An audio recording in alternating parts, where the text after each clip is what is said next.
सवाल कयो आहे गुलाम रसूल बुगियो।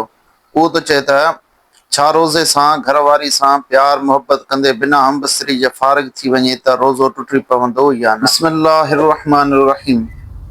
जेकॾहिं रोज़े जी हालत में कंहिं शख़्स पंहिंजी घरवारी सां प्यार मोहब्बत कयो ऐं उन दौरान उनजो इंज़ाल थी वियो त उनजो रोज़ो टुटी पवंदो ऐं उन सां कफ़ारो उन ते लाज़िम न थींदो। जीअं फतावा हिंदिया जे अंदरि आहे त वदा कब्बल इमरातहु व अनज़ल फसद सौमुहु मिन गैर कफ़ारतिन।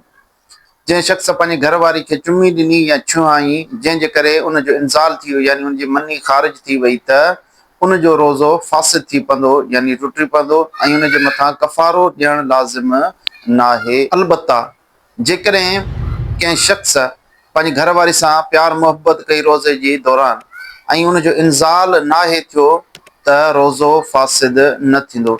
रही ॻाल्हि इहा त छा रोज़े जी हालत में पंहिंजी घरवारी खे चुमी या भाकुर पाए सघिजे थो या न, त उन बाबति अर्ज़ आहे जेकॾहिं उनखे पंहिंजे नफ़्स जे मथां अमुन आहे, चए थो त आउं पंहिंजे नफ़्स ते कंट्रोल करे वेंदसि, त इन सूरत में उहो पंहिंजी घरवारी खे रोज़ी जी हालत में चुमी बि ॾेई सघे थो, भाकुर बि पाए सघे थो। जीअं बुखारी शरीफ़ जे अंदरि हदीस मुबारक व उम्मुल मोमिनीन अम्मा आयशा सिद्दीक़ा रज़ियल्लाहु ताला अन्हा का रिवायत है। उन चयो त कान नबी सल्लल्लाहु अलैहि वसल्लम युकब्बिलु व युबाशिरु व हुवा साइमुन व कान अमलककुम लिइर्बिही।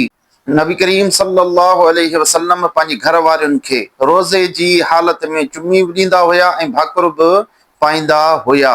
ऐं नबी करीम सल्लल्लाहु अलैहि वसल्लम अवां सभिनी खां वधीक पंहिंजे नफ़्स ते कंट्रोल करण वारा हुया। इन हदीस मुबारक मां मालूम थियो त जेकॾहिं को शख़्स पंहिंजे नफ़्स ते क़ाबू रखे सघे थो त उहो पंहिंजे घरवारी खे चुमी ॾेई सघे थो।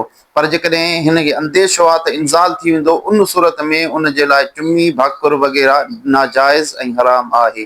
वल्लाहु आलम बिस्सवाब।